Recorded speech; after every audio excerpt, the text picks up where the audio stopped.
Ladies and gentlemen, put your hands together please. Welcome Ciara, Helen and Joe, and to begin this evening's event we're going to ask Helen to introduce as chair. Thank you. I'm delighted to be here to chair what should be a very interesting session, I think. Obviously, as somebody who is related to two of the actual participants in the rising, it might be thought that I would not think beyond the military aspects, but I'm really pleased this year that during all the centenary commemorations, the part of civilians, whether or not they were voluntarily engaged in it, or whether they just got caught in the wrong place at the wrong time, is finally being remembered. I was listening to somebody this morning talking about the commemorations in 1966, and that was far more a triumphalist remembrance of the Easter Rising. That was quite deliberate by the government, by the state. But that was because, largely, there were a lot of survivors still. People who were very young at the time of the Easter Rising and who were now still in their 70s and 80s. My grandfather came up to Dublin to take part in the parades and everything. So it would have been quite difficult for the state to have done something much more analytical and critical of the events of the Easter Rising. But now this is time, the centenary is time to look at it properly and in the round. And I think I can say that this year has really exemplified that. There's been an extraordinary outburst of interest and research. And people like Joe and Ciara have found new and interesting ways to bring into the story people and places that were simply ignored and passed over before. Now, I believe this session will start with a presentation by Joe, and after that, the floor will be open if people wish to discuss the matter. Good evening, everybody. Bet you never thought you'd hear me saying this, but you turn off your phones. No ringing, no answering. Thanks for coming out, by the way, on a Saturday evening. I suppose I should acknowledge, first of all, that the connection to this county with this project. For me, this was a completely accidental project. I did not set out, ever. I did history in my leave and did not set out to write a book about 1916. About 3 years ago, in December 2012, the Jack and Jill Foundation, the Children's Foundation, is a fairly strong connection to this county. They contacted a significant number of people, and they said, we have 100 eggs, Easter eggs, which we'd like various people to paint. And obviously, Miriam said no, and Pat said no, and Ray said no. So they eventually said, is there anyone left? And someone said, ask your man, Joe Duffy, can he do anything useful in his life? So they emailed me, and I do a little bit of painting, not the hot stairs and landing aids as well. And I said, yeah, in my sweet innocence. And then in December 2012, this egg, that size, I'd show you a photograph of it in a sec. I thought it was going to be a big polystyrene egg arrived in, a big white thing. I brought it home and sitting in the living room for Christmas. Eventually I found the Palomar shed and we put it in there. And I'm looking at it and I started painting it over the Christmas break. And I tried to do a landscape, very original. Then I tried to do a cracked egg, even more original. Then I tried to do Bono's head, and the egg isn't big enough. It wasn't big enough. And then I'm sitting there one day and I said to myself, hang on, Jack and Jill Children's Foundation work with seriously ill children. The Easter in Dublin, they were going to be put on display, these 100 eggs around Dublin and then auctioned off. And I said, Easter in Dublin, for me, it was always Easter Rising, the parade, and Easter Sunday, whatever. And I just said one day, how many children were injured, not killed, were injured in the Easter Rising? And that's all, many of them. So I went to a historian friend of mine, who's also a librarian, and he said, I don't know. At that stage, there were 500 books written about the Easter Rising. 500, there's now about 1,000, and all very valuable, a lot of them written abroad and all that carry, all very valuable and really important. And I could only find one reference to one child, and I'll speak about her later on, that was Bridget McCain. So then I simply set out to try and find out the names of children. So I saw one dead child, and then I had a very simple idea. I presume it's the same everywhere around the country. In Dublin, there is a great tradition, there always was when I was growing up, that on the first anniversary of a death, that there would be a in memoriam in the evening herders, as we call it, evening herders. Okay.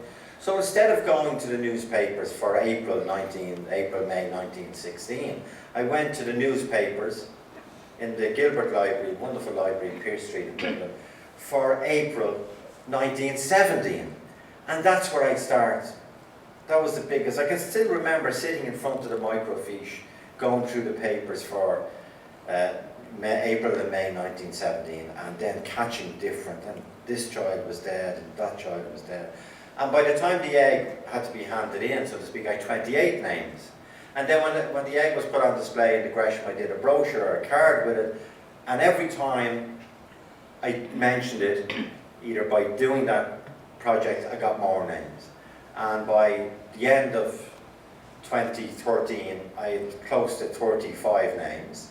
Then I indicated we had a memorial service. That was because relatives were contacting me. We had a memorial service, and that generated more names. So I'm pretty convinced at this stage, over 3 years later, that the figure we have of 38 identified and 2 unidentified children. I have 39 death certificates. 38 of the children died from bullet wounds, and 1 died from cannonading, as they call it, which in itself is interesting. But that's how the project began. And I want to talk about the lives of the children, because I think this is really important to remember. That and we can see it even today in horrific circumstances, wherever children gather, within a very, very short time, no matter what the circumstances they're in, once they're bearable, insofar as some circumstances are bearable, they will always find play, and they will always find company, and they will always gravitate to each other, and they'll always play in puddles, and they'll always have fun. Okay, so it's really important to say that the children of 1916 in Dublin were not cast down. They were not going around in their bare feet, a lot of them wearing their bare feet and their little caps. They were not. They made a lot of life and a lot of fun on the streets of Dublin. And the chief inspector of the RSPCC, which would have been the Royal Society for the Prevention of Children, of Cruelty to Children, obviously we were part of the Empire, United Kingdom, he said in no other city that he visited, and he would have visited all the cities across the UK and Ireland, did the children have as much possession of the streets as Dublin. They lived on the streets, and that's because a very significant 25,000 families, half of Dublin's working class, lived in tenement rooms, and it was just a room. And you know, when we say today, I see a good few children in the audience, I know if you're bold, I know you're never bold, and then your mammy or your granny might say you go to your room, right? They never say that, sure they don't, no. They go to your, you couldn't say that in 1916, because the room was the house, the home, the fireplace was the centre, the heat, the warmth, the cooking, and the light. Okay, and that's where this first photograph comes in. This is a classroom in Halston Street School, just in the Dublin Fruit Market. You probably all know it. And the reason why this photograph is doubly poignant is that there are 39 children in this photograph.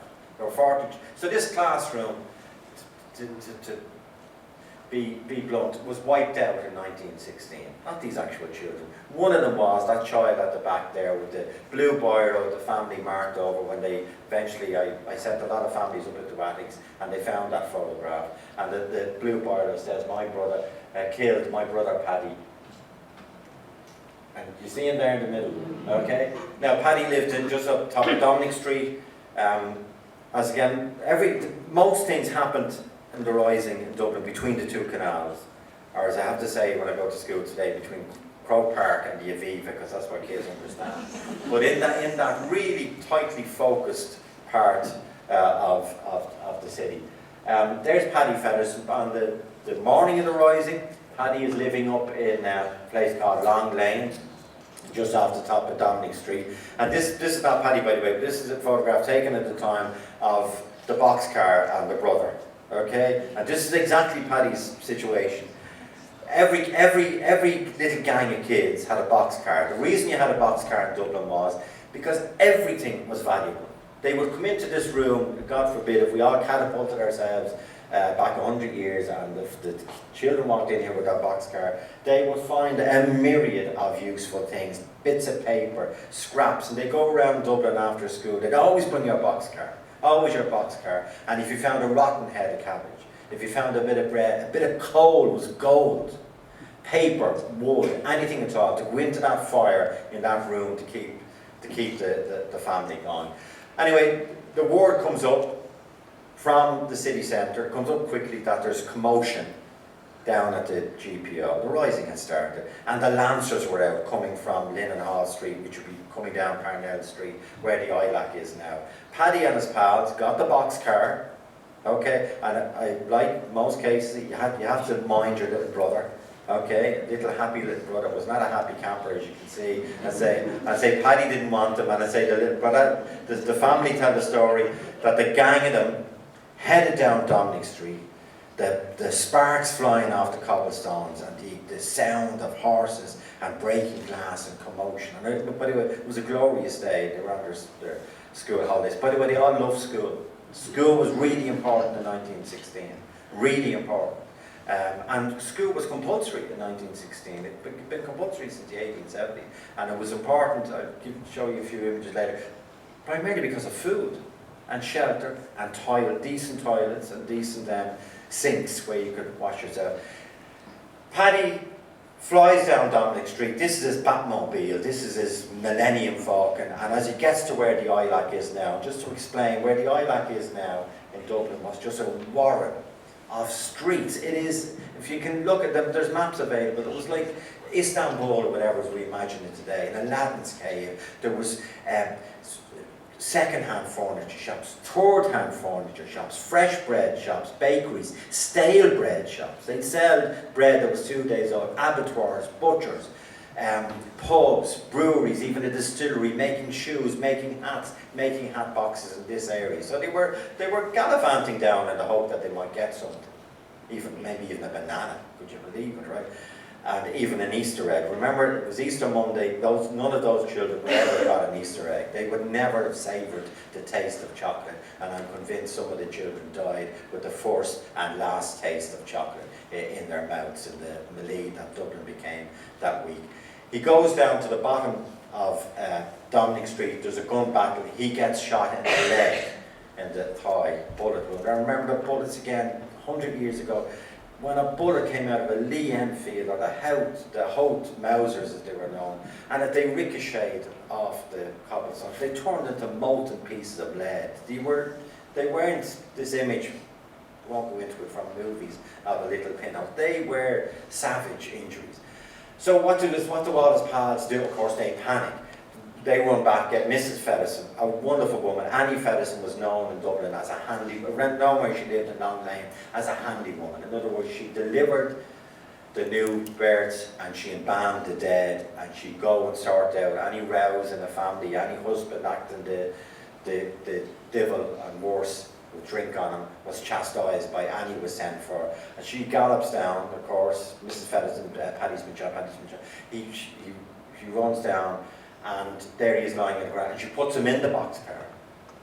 And the boxcar, which 10 minutes beforehand had been his Batmobile, is now his ambulance, and she's trying to get him around to Jervis Street Hospital, which is also a shopping centre in Dublin now.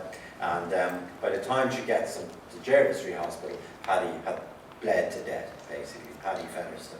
And she went from, this boxcar went from being his Millennium Falcon to his ambulance to his hearse, because she took him away from the hospital in that. And he was one of the first casualties of the Rising. And just to give you a sense of the excitement of the times, remember, okay, they didn't have phones, they didn't have wireless or television, and how did they all know? This is kids playing at soldiers, playing at German soldiers in World War I. How do they know so much about World War I? Because it was all around them.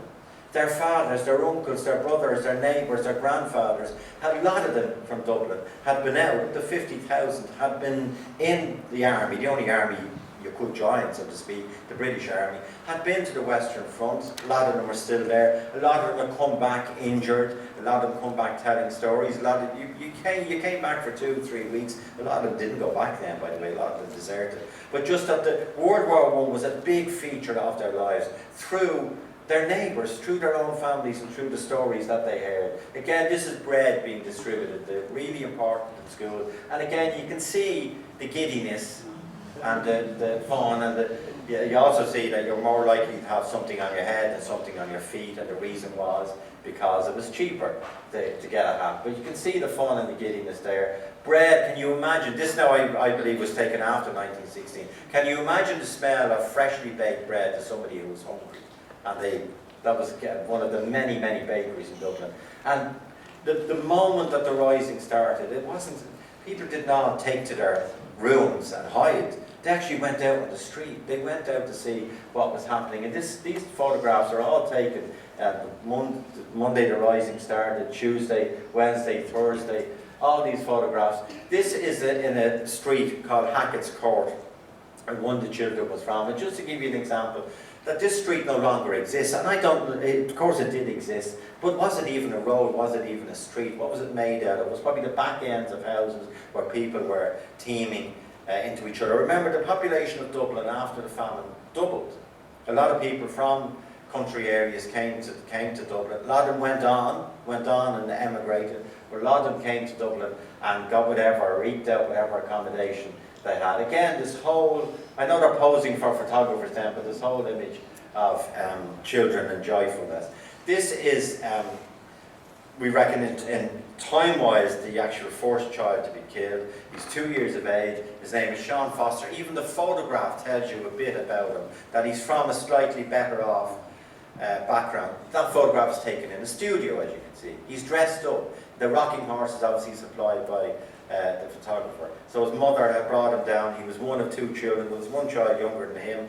On the morning of Easter Monday, the Fesh Matthew was on in Father Matthew Hall, which was on up to relatively recently, in Church Street. Katie Foster puts this little bowsy, as you can see, with his gorgeous hair. Probably, he was sitting up in the pram, probably tormenting his little brother, who was the baby in the pram, and she bounced down Stony Matter and comes around into Church Street, and her brother Terence is on the barricade with Ned Daly, led by Ned Daly, and Terence was about 22, Ned Daly, as Helen will tell you, was about 25, all young fellas. And Katie, Sean's mother, says to her brother, "What are you doing? Mammy will kill you. What are you doing playing at soldiers? Go home." And he says, "You better go home, this is going to get serious." And within a minute, in the confusion and the melee, the Lancers were delivering, as they did every Monday, delivering armaments up to the magazine fort in the Phoenix Park, which is still there, and a gun battle broke out.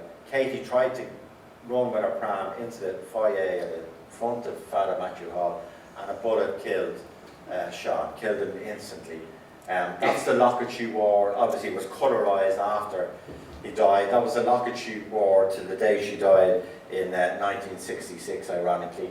And on the other side of the locket is our husband, John Foster, who was dead on the morning of Easter Monday, having been killed on the Western Front about 9 months previously. He worked in Guinness's. There was a financial incentive in Guinness's to actually sign up as well into the British Army Reserve.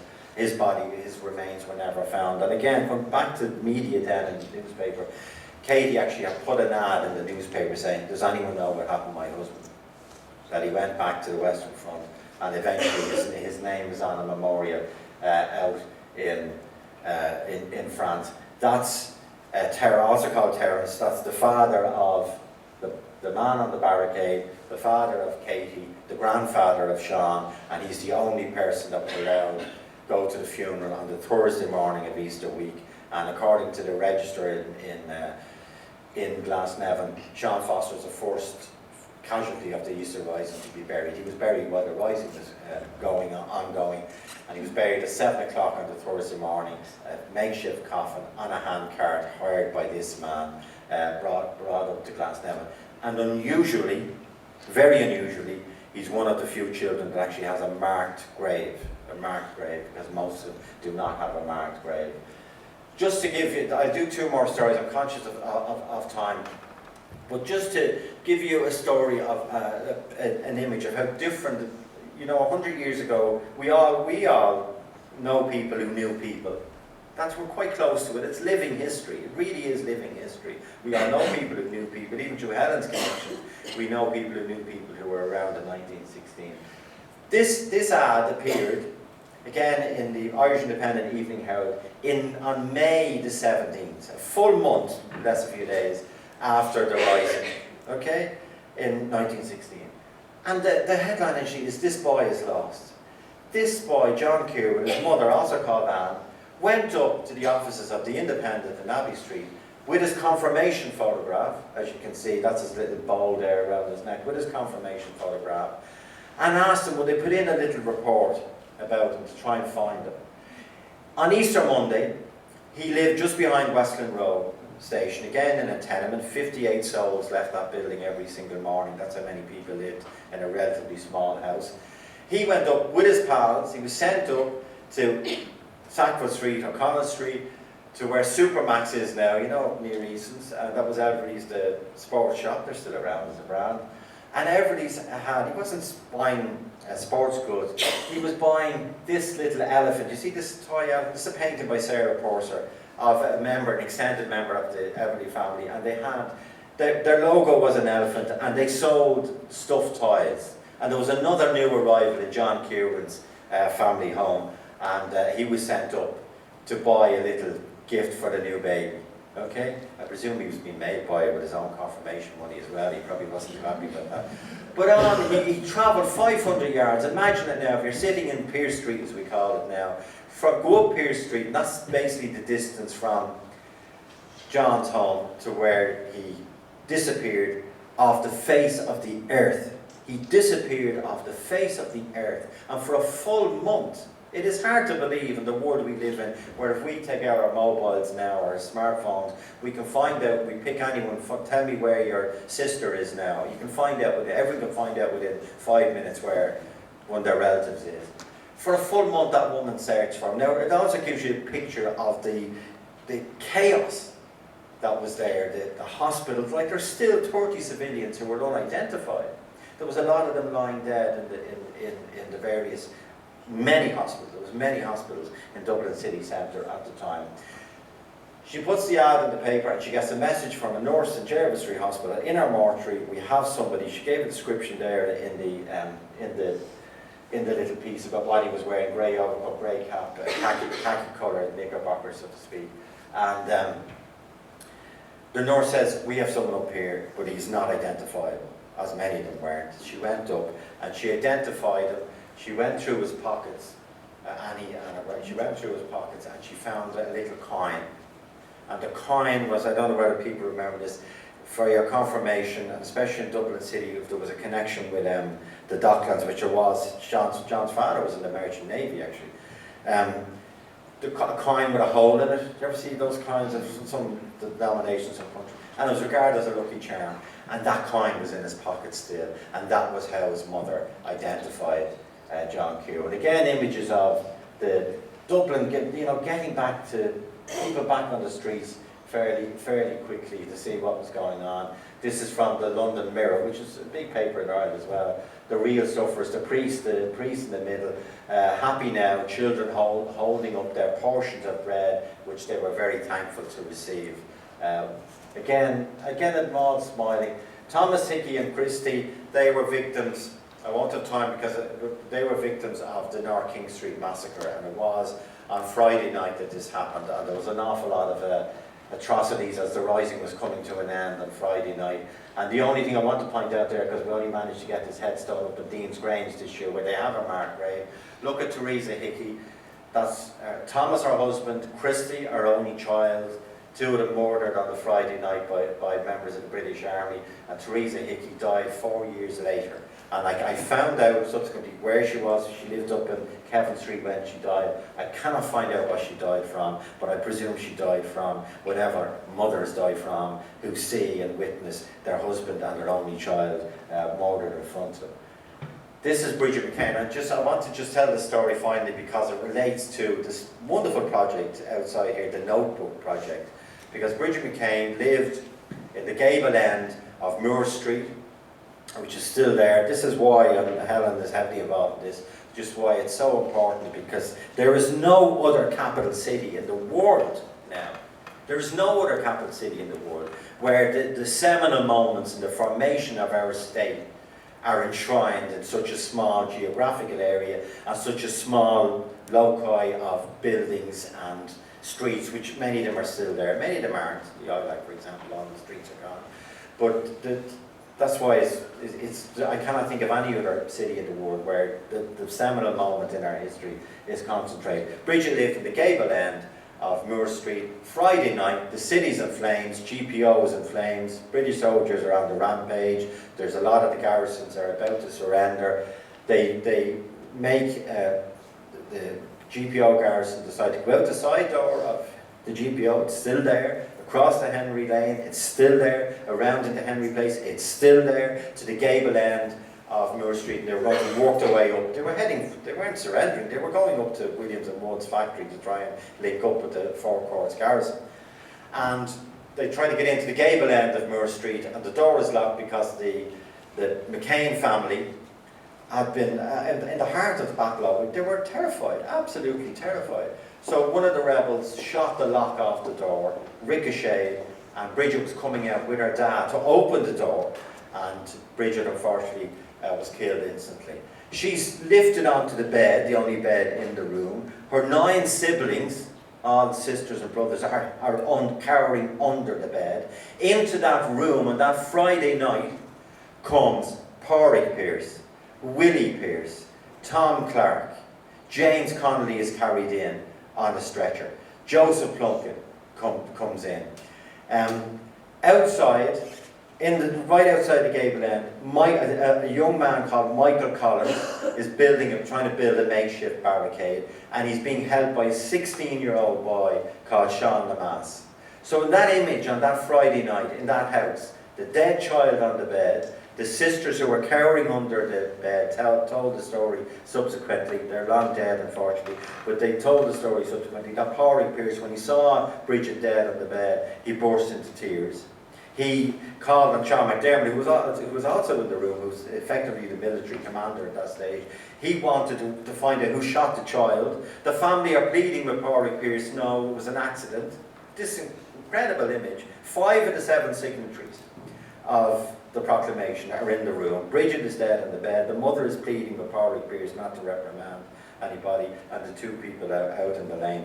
But the Notebook connection with Bridget is that when I asked the family, see, could they find anything, the McCain family found this notebook, and it was Bridget's notebook. It was her Facebook of the day, okay? And she lived in town, so lots of newspapers, and all her cuttings, I went through them again yesterday for another project, all her cuttings are about World War I and relatives and what was happening in the street.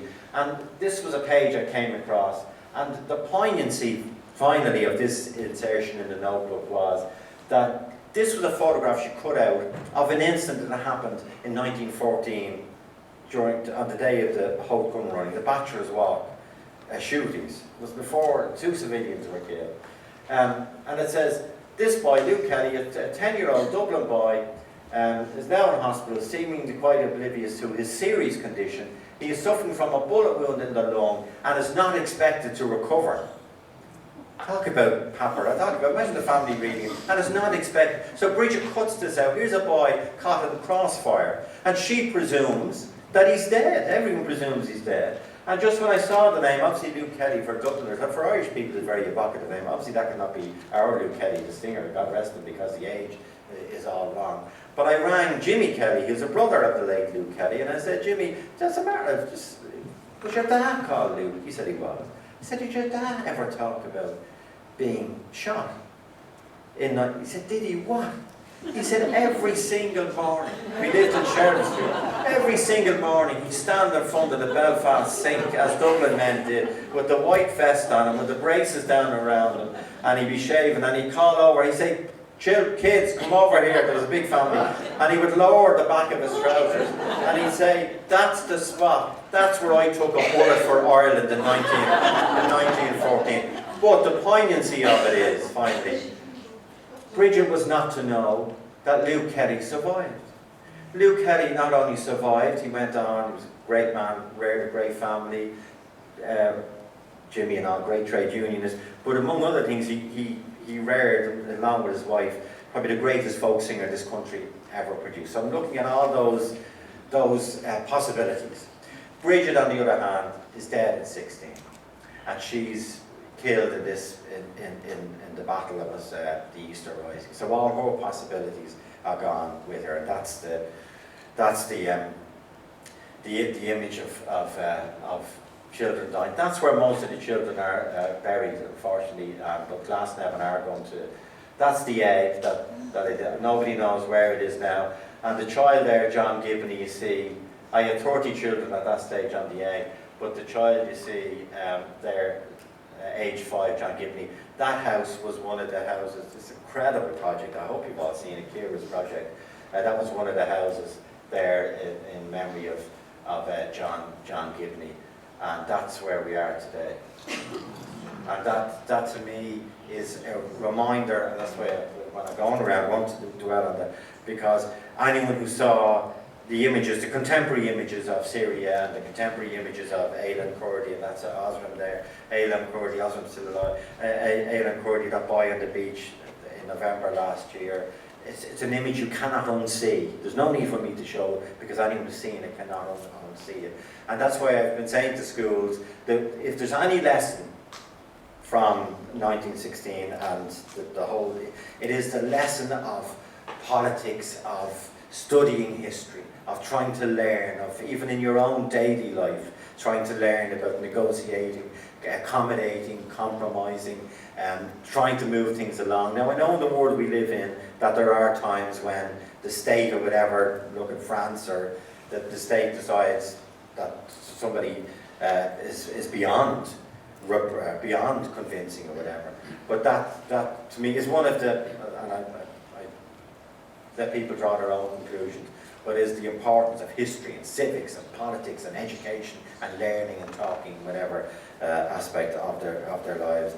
And I normally just finish by saying it takes less than a minute to read out the names of the children that were killed in 1916, but it's taken 100 years to get here, so I thank you all for remembering them.